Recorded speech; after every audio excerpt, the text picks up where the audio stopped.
Hey everybody, Scott Stevens here with a look at some weather. It's been a very active day once again across the United States with the Mountain West taking a break from the heat and the drought and the dryness that has been in place across much of the West for several months now. That hasn't yet been displaced yet from California, Oregon, or Washington, even Nevada and Idaho. Those eastern portions got a little bit of snow, a little bit of relief from the heat, but didn't participate, at least on a widespread scale, all of the moisture that has been much more plentiful as we move farther east. And because we've been in a deeper trough situation where this cold low that dropped into Utah and Colorado, just east of that, we've really opened up the Gulf of Mexico. And with that, the rains have begun, and just good beneficial rains in some places that have been very, very dry. And no complaints I've heard. We've had some minor localized flooding in Texas and in portions of Oklahoma and points off to the east. But again, they're just brief things dealing with and absorbing the heavy rain that has happened and fallen across those locations.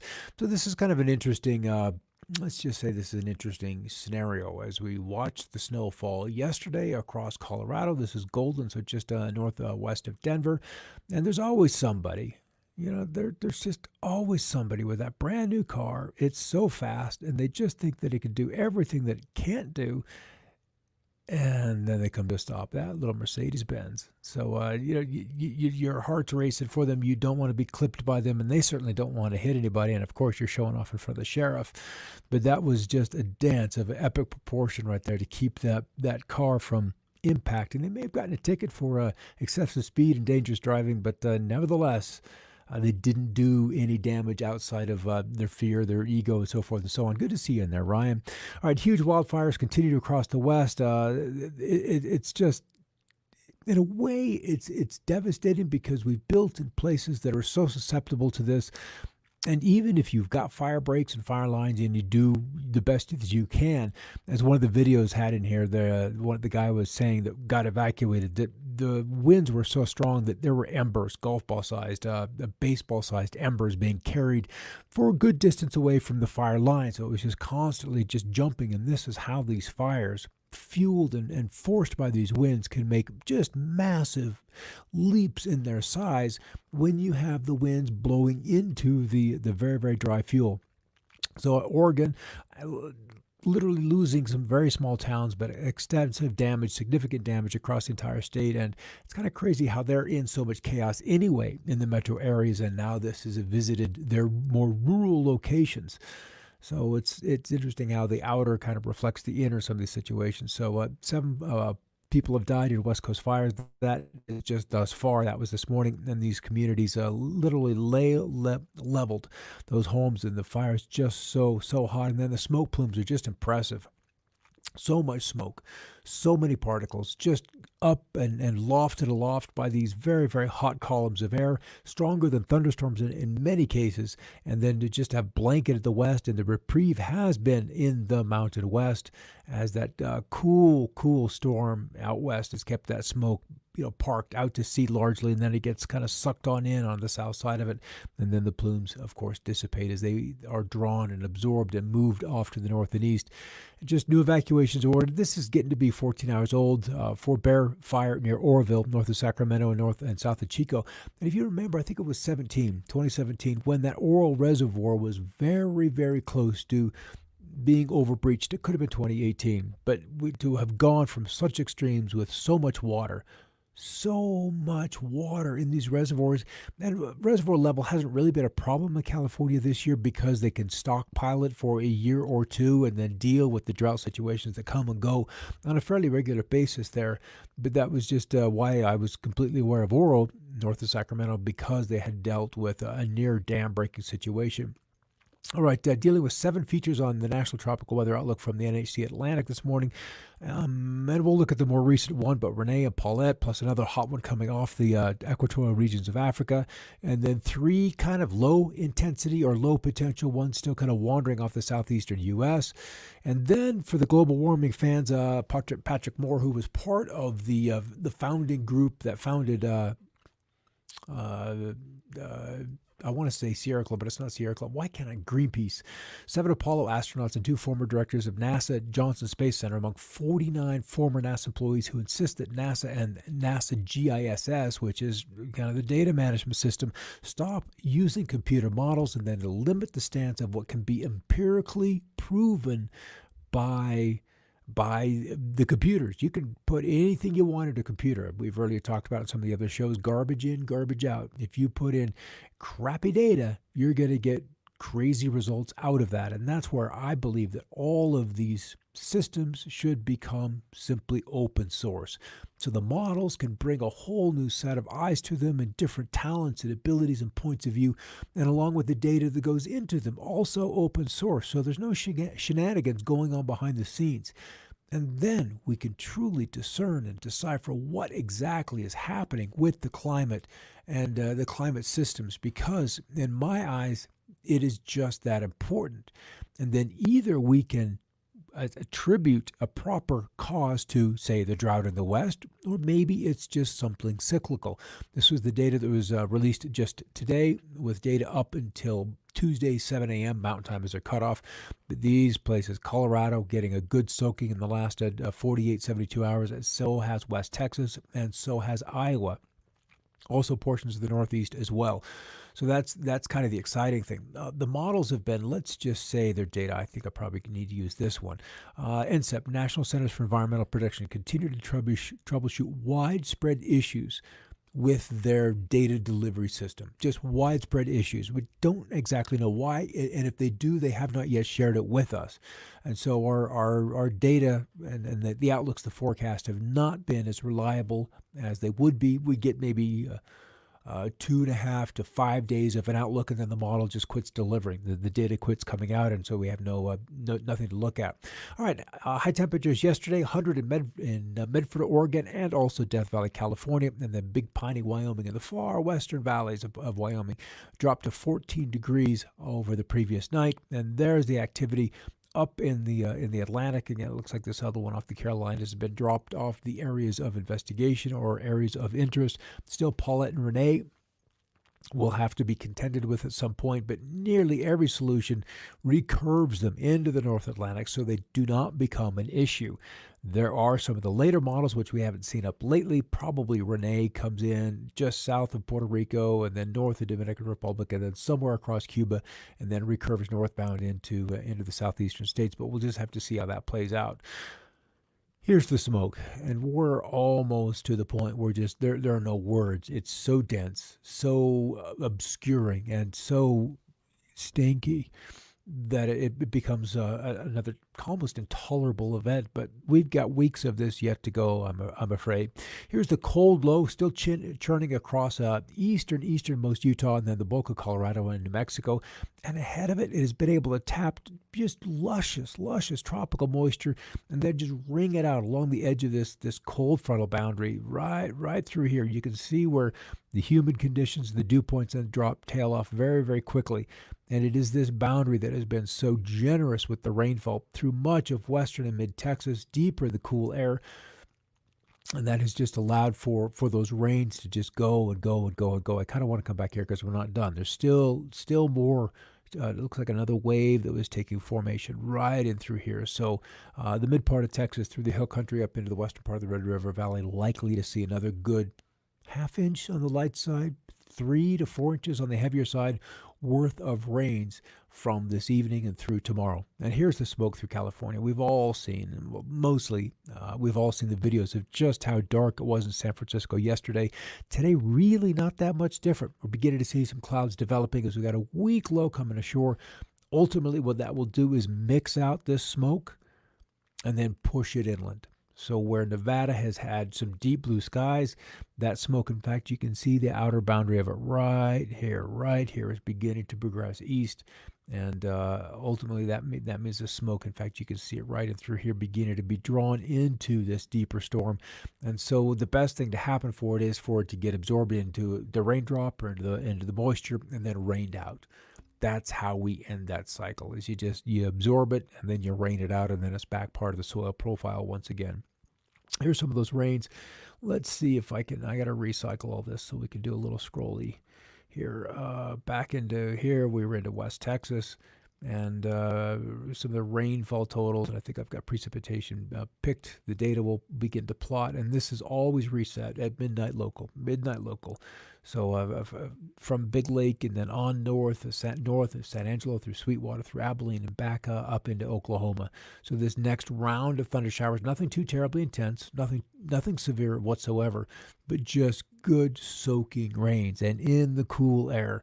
So it really becomes one of those where this is maybe the fourth round of rain in the last 4 days, that the soils are wet, they've relaxed, and that they can now accept the water and then take it down to the roots, and then it becomes a more of a lasting rainfall rather than a big deluge on top of dry soils, as we talked about yesterday. The soils are just too dry to receive the rain, to accept the rain. And now that it's been wetted and wetted again and again and again, then it's opened up, and the biomass is moist, so it can begin to accept more water, and that's what's happened across the western and central plains. Just very, very beneficial. These were early morning temperatures where we had 30s in the western lake states, and then 30s widespread, and 40s included that in the Mountain West. We'll recycle this and bring it up current. Still looks like Montrose, or maybe that's probably not Gunnison, but it could be Gunnison at 39 degrees. Elsewhere, we've at least enjoyed the sunshine, and temperatures are beginning to press through the 50s and 60s. Once we see afternoon highs not crossing that 60-degree mark, most plant growth is completely halted until the warmth returns. Underneath that high, we still have some rain and snow showers in the Colorado mountains, a few sprinkles out on the high plains, but where the big fire was, the Cameron Peak fire up north and west of Fort Collins, all that activity has essentially been halted with more rains and more snows. And, a snowstorm isn't necessarily going to stop a fire, but what it does is it puts a very, very effective ring around the fire. And then the fire just consumes what available fuels, what dry fuels are there, and then has nowhere to go. And that's the beauty of dropping 2 feet of snow on top of an active fire. If we could just get that farther west, but we'll look at the models in a moment, but that doesn't look like it's going to happen. Good rains through southern New England and the mid-Atlantic states yesterday, last night. There's still some ringing the coastal areas, still some occasional thunder showers, Jersey, Delaware, the Potomac Basin into southern Virginia, even some in northern Maine. If we look at Maine and New England, they've been dry. It's been a dry summer in the whole, on net. So this is beneficial as we go to trees already beginning to turn colors. They need to convert from summer's photosynthesis. They got to sweeten up their sap, their syrups inside, so we can survive the cold weather that is just almost immediately ahead of us. So there's that. Let's look at the temperatures as we begin the round of forecast parts. Here's the cold that's in place. I can scroll down here. So at minimum, we've got at least one spot on the map that is 31.1 degrees cooler than it would typically be this time as compared to normal. So I'll continue to roll this across. So that's today, and then over tomorrow we do absolutely see some moderation. And I'm really getting a sense that this is a rather short map. No, but next week we've got another blast of cold air, not directed as far west into the Rockies. This one, we can see where it was at its peak, but this next one is directed more to the lake states and then through New England. But that's towards the end of next week. So that is out the ways a little bit. All right, 6 to 10 day forecast. Warm in the west. I wish there were better news, and also dry. That just doesn't appear like it's going to change. The 6 to 10 day takes us out through about the 20th of September. Just warm in the west. So those places that got the snow and got the sweet relief from the fires and a break in the dirty air, we've seen a bit of it's just relief. That's all it is. That's just all it is. That's right. NCEP, National Centers for Environmental Protection, continue to troubleshoot. That hasn't updated. So what I kind of want to see, and maybe this will update if I click on here. Yes, are we complete to the end? No, we are not. 18Z, is that updated? No, just 3 days. So we're really kind of missing some of our stalwarts here. So the low that's in the mountains, the low that's cool, as I look out my window right here, we've got a low overcast. I can see across the valley, and that's the better part of 60 miles out. So visibility is good, but the clouds remain low.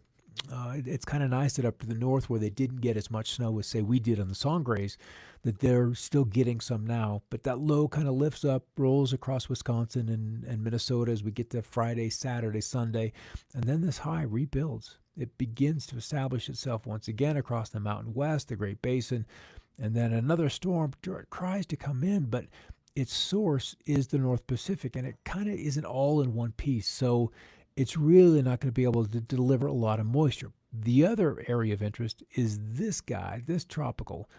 Either it's probably the farther west one, which if I come over here to the NHC, will show you as Paulette. So we'll see if Paulette is able to deliver some moisture, or even if it makes it ashore. I'm going to go back to 6Z, see if that one was complete. Yeah, no, that one isn't either. Wow. So we're really missing some of these model cycles. They run them 4 times a day, every 6 hours. All the computer systems are reinitialized, all the models reinitialized, and then they run them out. This one is a little coarser resolution. I think every data point is about 30 kilometers or 17, 18 miles or about. And then it's globally from pole to pole all the way around the equator and covering everything in between.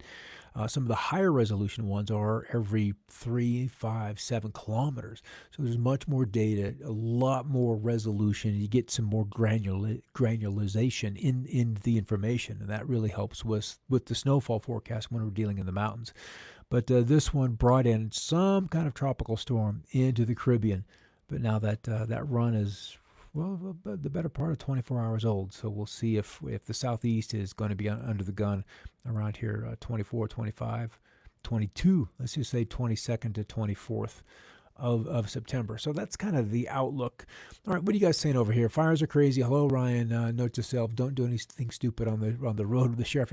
And you just don't know where they are, even though that car was marked. Your windows may not have been completely clear, so you could see who you were zipping up upon. But he was pretty confident, wasn't he, that he could handle that vehicle on that kind of snow.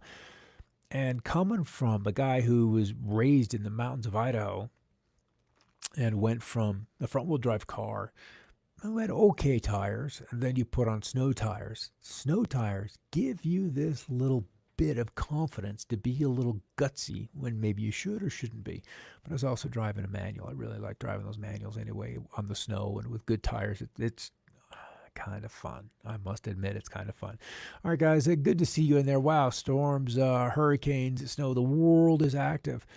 And we've got the flooding in Sudan. There was another flood event, I believe it was once again in Bangladesh. There was another one in Africa. I don't know if I got into that. Hailstorm in Kenya. You got to see this. I got to come back over here.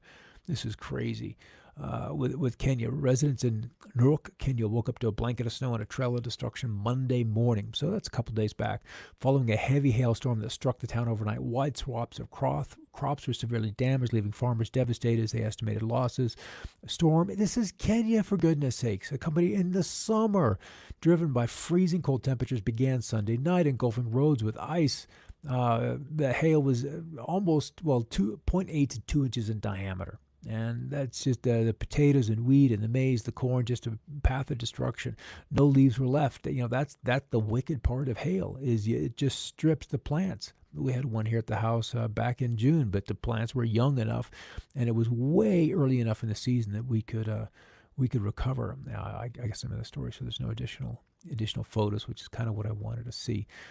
But the states are not alone. China's not alone. That dam is still, there's some evidence that the Three Gorges Dam may be cavitating underneath it, and that might be something that affects us all in just short order.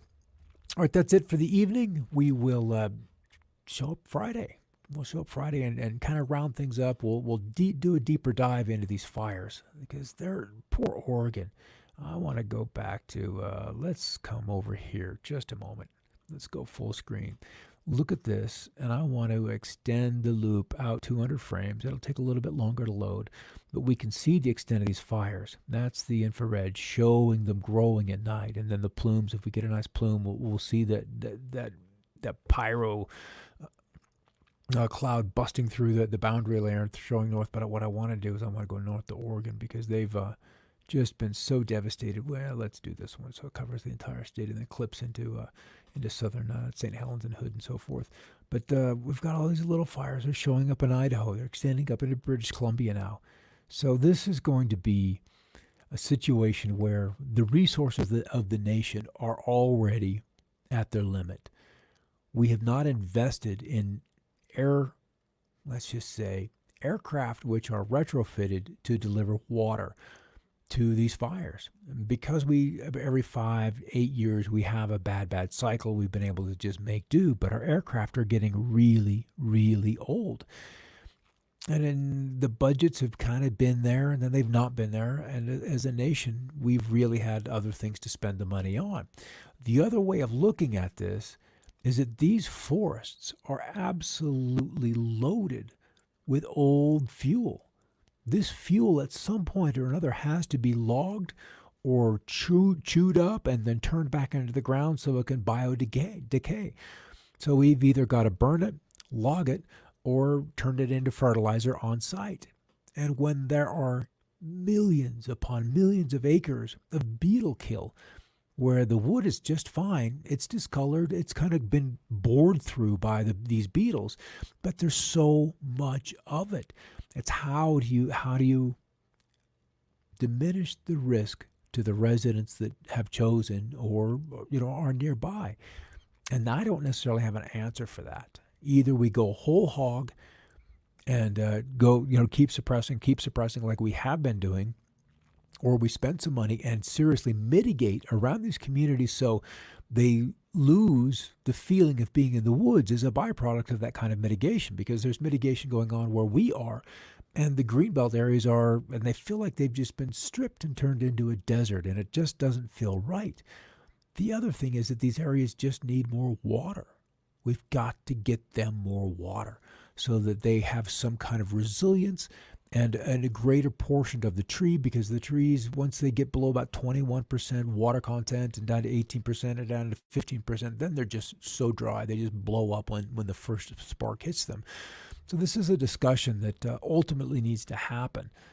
And where the counties and cities and jurisdictions allow people to build will probably come under review after the last couple of years worth of fire.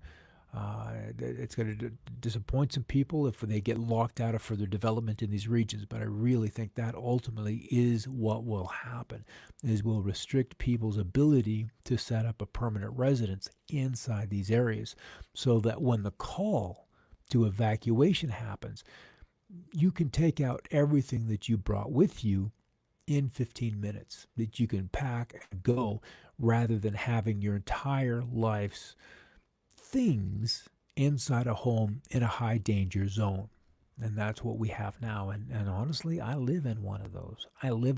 And we're keenly aware of it. And despite the damage to the crops and the garden and so forth that we talked about this week, the rain and the snows, I'm still looking at snows on the neighbor's roof. Even this moment, there's still snow on her roof. It's a gift that it's taken care, or at least really dialed back the risk of fires through the rest of the season. All right, that's kind of it for the day. Good to see you on there. And, share the show. Share the show. Subscribe if you haven't already. Or just get those silly notifications. So when I hit that go live button, that you get a notification. You can join me here. That's always kind of sweet.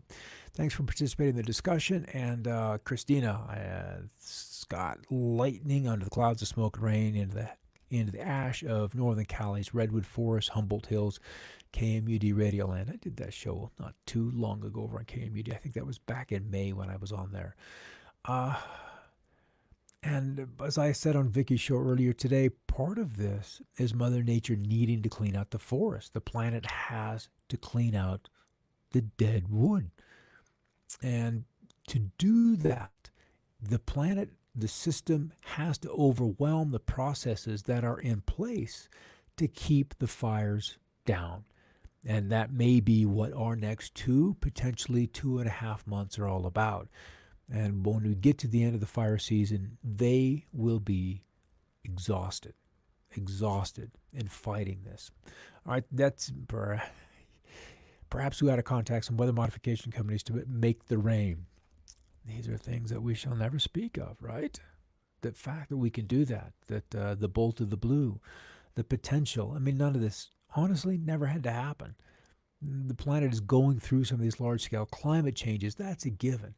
The debate inside the human beings, the human population, is: are we getting warmer or cooler, warmer or drier? And what ultimately is the cause? Is that little trace invisible gas a part of it, or is it geoengineering? Which I'm certain there's a part of it that is that. But what percentage does that, what percentage of the pie is the geoengineering? And then has that geoengineering so completely disturbed the baseline data that we don't know what the temperature of the planet or the rainfall patterns or the jet stream patterns would do otherwise?